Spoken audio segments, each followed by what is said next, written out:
This podcast is supported by advertising outside the UK. BBC Sounds. Music, radio, podcasts. Hello, this is Costing the Earth from BBC Radio 4. As a botanist, it's unsurprising perhaps that I'm fascinated about gardens, but it's not necessarily for the reason which you might think. It's not about the plants, but for what it shows us about human culture, because gardens tell us everything you need to know about how we see the natural world and our place in it. And nowhere more so than the Chelsea Flower Show, the global cutting edge of garden ideas. This year, loads of show gardens will be demonstrating how to garden in a changing climate. And that means throwing away the rule book. I think you're going to see a lot of construction waste, a lot of dead wood, a lot of weeds. I have to hand designer Tom Massey. He's a Chelsea stalwart and author of a new book, Resilient Garden. It's kind of about taking a more relaxed approach, maybe changing the way that we start to perceive our gardens and seeing them as part of a wider interconnected landscape. I feel like we're in a kind of groundswell or a movement. It feels like there's a certain movement, that there's a lot of designers who are pushing this more ecological, sustainable, biodiverse, resilient approach to design, and it feels really exciting to be part of that. Of course, what works in a Chelsea show garden doesn't always translate to our spaces at home. For many of us, the disheartening reality of gardening in a changing climate is the summer stress of watering shriveled, drought-hit plants or clearing up storm-blasted debris.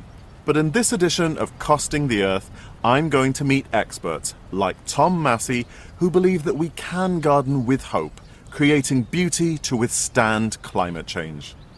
And few things are more hopeful than a Chelsea designer in the couple of weeks before the show, looking over the plants for his garden at Hampshire Nursery, Hortus Loci.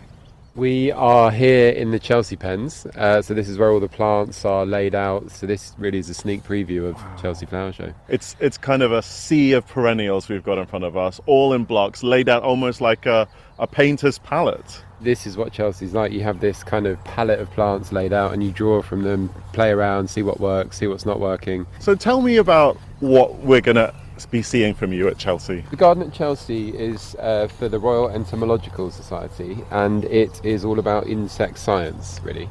So the main theme of the garden is how we as humans are really important to insects. So really it's going to be this kind of insect mecca inspired by brownfield sites. Construction waste and dead wood aren't the first two things that you might have once thought about when you think about Chelsea Gardens. It used to be very polished, very clean, very shiny marble everywhere. Yeah, so it's almost the antithesis of that. So I'm sure we're going to ruffle a few feathers. Really, what drove the inspiration of the garden was the incredible biodiversity found on brownfield sites in the UK. What we once would have described as wasteland.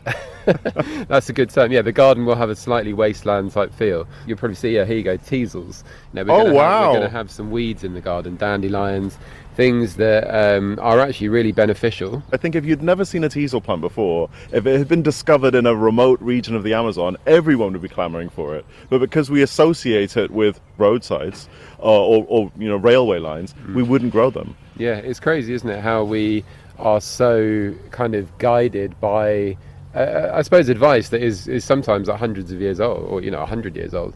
Certain plants are called weeds just because they're very successful.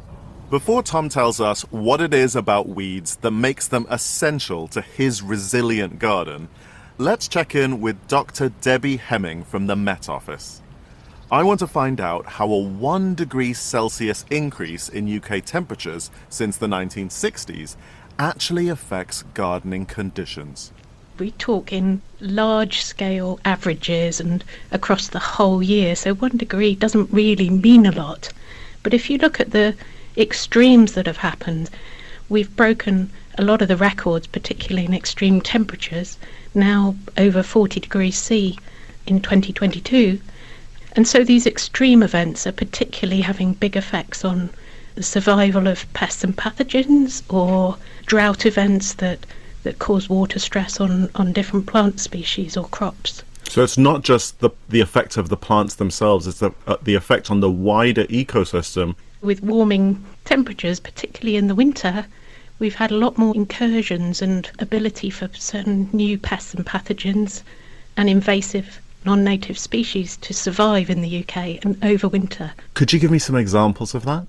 There's the brown-tailed moth, which is sounds very lovely. It's a little hairy black caterpillar with a few white and red markings, but it causes rashes on humans as well as feeding quite ferociously on many different plant species. So those have been observed, and I've noticed them coming in the summertime, and they're thought to be migrating across the channel. Diamondback moth, it's a small grey-brown moth. You probably wouldn't really notice it, but it's a worldwide pest of brassicas, so kind of your cabbages and Brussels sprouts. So it's thought to be right on the edge of its survival in the UK, but certainly in recent years it's been shown to survive over winter, and if this becomes more prevalent, it certainly could cause lots of problems to these crops in the UK. When we talk about climate change, we often think it's just going to be a little bit warmer and we'll get warmer summers. But are there other changes that may happen? There's expected to be further extremes in rainfall, although the averages across the UK are going to be quite different. So Scotland is expected to increase in annual rainfall, and areas in the south are more likely to reduce in average rainfall. But then the actual events are also expected to continue to become more extreme, so more heavy rainfall events, and these are likely to lead to more saturated ground and flooding events. Also, the number of dry days are expected to increase in the summer, but with heavier rainfall events in between these. So it's this combination of extremes that's likely to put a lot of pressure on our current systems. When weather's getting weirder and new pests and diseases are heading our way, we need nature's born survivors in the garden. And weeds are survivors. Tom Massey loves tough plants. This is sea thrift, and you see it. I spend a lot of time down in Cornwall. You just see it growing literally on a rock face, almost with no soil at all. So this really, for me, is one of the most resilient species that we have in this country. It's just an incredible survivor. It's just creating this stripe of pink through this sea of green, and it is great for pollinating insects, and also really beautiful too. Yeah, it's a relative of the carnation, and when you see it in those environments, it almost looks like someone planted it. It's too pretty to be a wild plant. That's it. This again could be considered a weed. It's a wild plant. It grows in places you might not want it to. I'm sure loads of people that live coastally pull it out and get rid of it, but why would you? So what have we got over here? This is Papaver dubium leucocii albiflorum, otherwise known as Beth's poppy. It's wonderful. It's about 30 centimetres, a foot tall, with these nodding buds that then open up. And I guess it's sort of like field poppy shaped, but really kind of a bright pink. Yeah, really beautiful plant, and will self-seed freely. Some people often also persecute plants for self-seeding, but if a plant's self-seeding, you're getting more plants for free. And they pop up where the environment suits them. And that's something that I think as designers and as gardeners, we need to just accept that, and accept that plants always know best.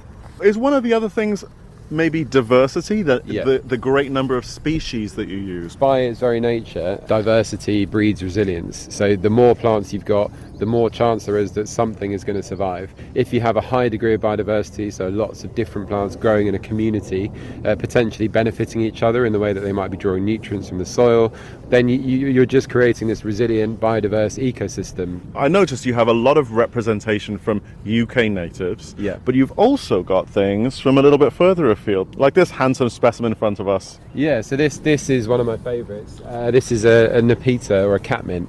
So if you smell the leaf, Beautiful. very scented leaf. Look at those flowers, they're incredible, spotted. If you think about being an insect, how attractive that would look to you. Bringing non-natives in, plants that might flower earlier and extend and flower until later in the year, that can help mitigate the effects of climate change, where native species might suffer in an extreme heat wave. But species like this that are from slightly warmer parts of the world but can still tolerate our climate are really good to include. This relaxed approach might seem radical, but it's been embraced by that leader of the gardening establishment, the Royal Horticultural Society, or RHS, at its flagship garden, Wisley in Surrey. We're standing here in the Learning Garden, which is one of the 4 gardens that surrounds the new Hilltop Home of Gardening Science building here at RHS Wisley. Dr. Mark Gush is head of environmental horticulture at the RHS.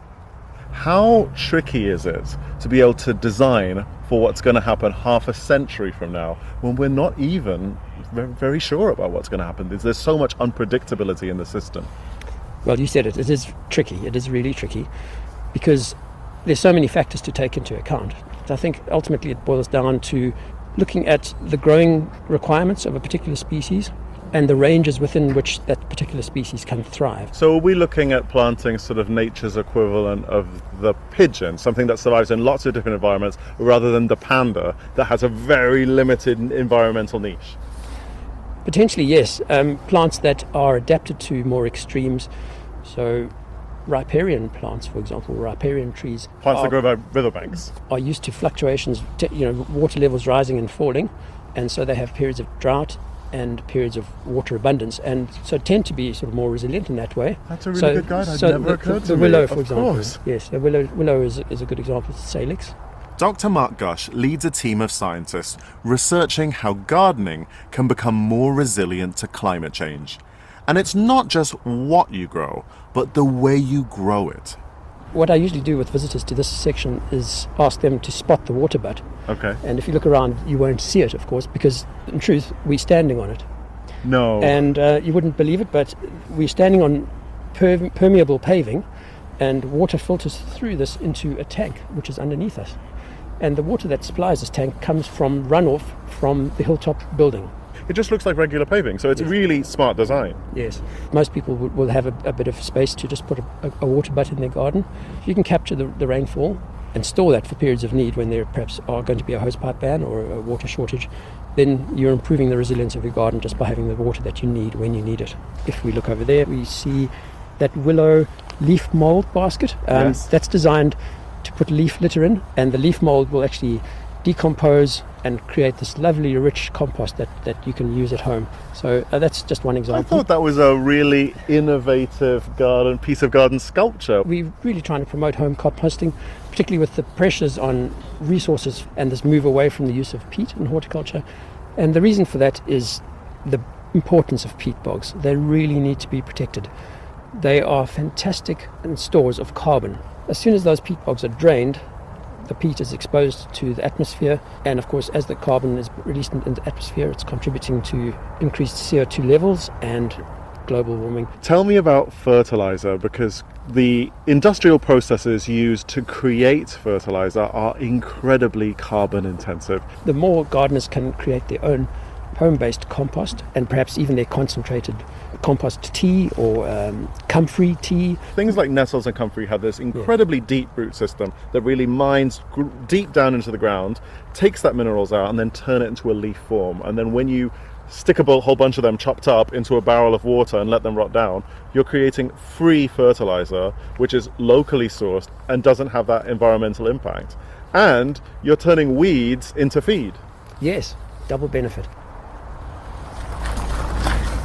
So we're going into what looks like a modernist take on a walled garden here. Yes, World Food Garden, and we're going to walk across to this area here where there are a few examples of perhaps more resilient practices in the garden. It looks slightly unkempt. The lawn grasses are quite long, and you can see some dandelions and various other species of plants in this patch. That's on purpose. So as plants grow increasingly tall above ground, they compensate that by putting down increasingly deeper roots. And when you have deeper roots, it means they have greater opportunity to access deeper soil water reserves. So during a dry spell, your surface layer of your soil may dry out, but the plants that have deeper roots will have access to moisture that's still retained in the deeper soil layers. And so by leaving lawns to grow a little bit taller, you're actually increasing their resilience to drought and dry conditions. So what you're saying is by mowing your lawn less, you also need to water it less, and it stays greener. Absolutely. And you're supporting biodiversity. Brown lawns were a feature of gardens in the southeast of England, in particular during last year's drought. But the effects of climate change are even being felt in areas we might think of as less vulnerable. Kim Stoddart teaches and writes on what she calls climate-savvy gardening on a thriving 2-acre smallholding in previously temperate West Wales. I've been frontline to quite a lot, so my gardens have actually flooded. So this happened back in 2014. I developed, for example, I have a swale at the back of the garden which acts as a front line of defence. It's actually a bioswale. Could you tell me more about what a bioswale is? A swale is a channel. You want to, with an excess of water, slow it, sink it, spread it. So a swale can help with that. It can also, when it's a bioswale, have plants growing within, which will actually help to soak up water. So at the back of the gardens, I have long grass, I have a lot of perennials, I have trees, which again help to soak up excess water to provide some protection for the vegetable garden. One of the things that could happen with climate change is extremes. You might get lots of rainfall one minute and then lots of drought the next. Since 2018, I've been experiencing a lot of drought. Because I have a private water supply, I don't have a mains connection. Last year, I was actually down to 10 gallons a day of water into the house. So that wasn't enough water for the home, let alone for the garden. So I've had to really shore up the defences overall. The reality of a drought on the ground for gardeners is the stress of the back and forth watering requirements that if you're looking at a growing in the ground perspective, you can actually massively reduce the amount of watering that you need to do by watering deeper into the soil and using mulches. Mulches work really well. So mulch is organic matter that you spread over the surface of the soil, like something like compost or leaf mold, and that just seals that moisture in. You can use grass clippings, you can use comfrey, you can use a thin layer of wood chip. There's lots of different materials you can work with, as long as it's just a very thin layer. And as you say, it will actually hold the moisture in the soil for longer. Also ground cover. So try and avoid any bare patches of soil if you can. You can use filler plants like pick and come again leaves that will actually prevent the soil from drying out. I mean, I do this polyculture free planting, so that enables me to take things like squash and trail the leaves around other plants. I love brightly coloured flowers, so I have lots of calendula. So polyculture, loads of different things in the same plot all at the same time, rather than monoculture with just growing squash. You're growing squash in almost like a tiered fashion with other things. Absolutely, yeah. And it's very free-spirited. And the other thing that I do as well is I allow plants to really build up some natural resilience. So say, for example, with this idea that you have to use fertilizers, you have to water a lot, but actually, if you over-fertilize, you can create plants that are lazier. They won't develop potentially deeper root systems. They won't connect with the likes of mycorrhizal fungi, this natural resilience in the soil that can bind to plant roots to help them find food and water. But from a watering perspective also, if you overwater, plants can become used to that. So less can be more. I'm James Wong. I'm a botanist. And so far in this Costing the Earth, I've explored how we could make our gardens more resilient to the effects of climate change. But designer Tom Massey believes how we choose to garden could actually protect us. So simple things you could do. One really important thing is slowing the flow of water into main sewers. So if you disconnect your downpipes and connect them to depressions or swales that you might create in the landscape that then slow water, provide areas for birds to bathe, for things like frogs or newts to find home. Bringing these kinds of animals into your garden is really important because they are also biological pest controllers. I suppose, historically people would always grow a rose because it's, got a beautiful flower. But plants can do other things like trapping particulate pollution. So plants with rough or hairy leaves are really good at capturing particulates out of the air, trapping it on the plant and stopping it going into our lungs. But can actions in small, sometimes tiny outdoor spaces really add up to significant benefits, reducing the impact of climate change? Dr. Mark Gush from the Royal Horticultural Society argues that together the UK's 30 million gardeners could make a meaningful difference. There's strong evidence to show that what gardeners do in their garden has a positive impact on actually reversing the impacts of climate change. So, for example, if they are planting trees in their garden, those trees are actively absorbing carbon dioxide. The net gain in terms of carbon storage is really beneficial. When we think about the average person's garden today, it's increasingly small. It may only be 20 or 30 square meters in some cases. Can this really make a difference at a national level? I believe it can, yes, James, because added up, the gardens across the UK comprise approximately 728,000 hectares, which is a considerable area. And the real important fact about that is they are predominantly in urban areas or peri-urban areas. And these are areas where there are problems of urban heat island and flooding in terms of runoff. So any area of garden under those circumstances is making a tangible difference to that particular environment. When you say the urban heat island effect, it's that tendency of concrete, the asphalt in the city, to absorb the heat of the sun during the day and retain it. So the center of urban cities, and we're really seeing this in places like Bangkok, in more tropical regions, is getting to almost uninhabitable levels, feeling like 50 degrees, and it's entirely down to that concrete, and plants can counteract that. They can indeed, yes. They have this amazing process called transpiration, which is where they draw water up from the soil through their roots, up through the stem, of course, and out through the leaves. That transfer of water from liquid to vapor draws energy from the surrounding air. Literally needs to draw that energy to make that conversion, and that cools the surrounding air. Then they also, of course, contribute significantly to urban cooling through shading. There is a practical, tangible reason to do this, not just to feel good or be cuddly or kind to others in the environment. There's actually a selfish benefit to people who live in the city themselves.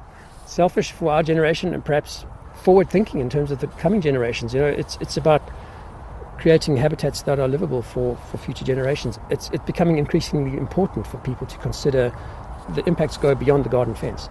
And if we're thinking beyond the garden fence, plants in public spaces have the greatest potential. I've come to an unusual place to see a garden, smack dam in the centre of London, in a brutalist housing estate, surrounded on all sides by a sea of concrete. I'm at the Barbican Centre, and actually the bit I'm standing on here is an enormous concrete platform above a huge road, but it's been turned into a paradise of prairie planting.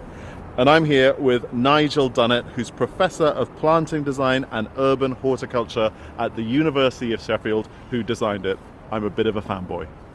I think what we are looking at is large areas of glorified, strongly designed meadows in the middle of London, and they've been designed particularly to be resilient for the future. It's quite responsive to the climate and to the weather, so one year it's doing one thing, another year it's doing another, so that also makes it a fascinating place to visit. You don't plug the plants in and they stay put? No, and there was no planting plan for this, so we work with mixtures. There's probably 60 or 70 plants as I look around here in this in this planted area. Previously, in the other areas here at the Barbican, there's maybe 3, 4 or 5. And the planting goes in fairly randomly. A lot of self-seeders that kind of pop up all over, and plants which push and move around. And that's part of what makes this, I think, fairly stable into the long term. Yes. In that it doesn't really matter what happens from year to year to year. There's always something coming up, and if you have a really hot, dry year, some plants do well. The next year might be really cold and wet, and other plants do well. How much watering goes on in a system like this? Typically in London, in most public landscapes, you have irrigation systems. Mm-hmm. We deliberately haven't put one in here, and that really is future-proofing, forward planning. If we continue to make gardens and landscapes which require irrigation and require watering, we're going to be stuck. So this deliberately was designed to not need that. Now you can see there are some metals uprights in here. These are taps, so that in really extreme conditions it's possible to apply some hand water. But there's no automatic irrigation system in here. When you're wandering through this, it feels light and fresh, whereas downstairs it's dark, oppressive, noisy and polluted. So you instantly feel better as just psychologically when you step into these areas. But are there other tangible benefits? Well, of course. I mean, these areas act like sponges, so they're soaking up extra rainfall. I mean, the paradox is with the future climate is we're faced with having too much water coming down in torrential downpours. Yes. And putting as much planting in as possible helps with that. But we're also faced with the possibility of not having enough water also. Exactly. And having this resilient, dry tolerant planting deals with that. So we're kind of making the best of all possible futures here. You have this brutalist blocks of concrete, this kind of brave, futuristic vision, but it's really softened by what is kind of timeless planting. And I love the fact that the buildings will never change, hard angles sticking out everywhere, but the planting not only is soft in the current moment, visually soft, but it's constantly moving between seasons. Yeah, and so many people say to me this naturalness makes them feel so much better. What we see here, this beautiful grass, which is Caeslaria nitida, it's almost white flowers dancing all the way through here. It forms like a framework, a sort of honeycomb structure, within which a whole succession of flowering plants come through. We have the trees for birds and nesting, and they're really coming back in here now. So, you know, even in these harsh, bleak environments, we can bring life. I've come really through working in this area for a long time now to really feel it's almost like a mission to sort of infiltrate this transformational nature everywhere we can. And so I think there is a mission for everybody in the garden world to just do what they can. The opportunities for the future are not necessarily in gardens or traditional parks and green spaces. You know, they're in car parks and parking lots, on the streets. You know, the streets have such wonderful potential on the sidewalks, on the walls, on the rooftops. And those are for most people, as most people now live in cities, and that's going to become increasingly so in the future, our contact with the natural world is sadly through places like the planting in car parks or the sides of roads or around our office buildings. It's not in the rolling hills and beautiful gardens of landed gentry. So if you really want to make an impact into how people understand nature and perceive nature, it's in those spaces. I do think because so many people in cities now are cut off from everyday contact with nature, we have to work harder to really get that appreciation back, which is why I think the idea of the garden is such an important one. It's not just about leaving things to be wild everywhere. I think the idea of planning and designing and nurturing, of supporting and helping, you know, we have to do that, and that's what gardens are all about. The message that rings out loud and clear from everyone in this program is that we need to garden in the face of climate change with a gentle guiding hand rather than an iron fist. To create green spaces which thrive on uncertainty, we need to trust natural processes. Unruly, resilient plants, a few weeds, wild things, instead of imposing rigid order from a long ago textbook. This frees us up from all the must-dos, and the reward could be more enriching gardens that make our lives easier in challenging times.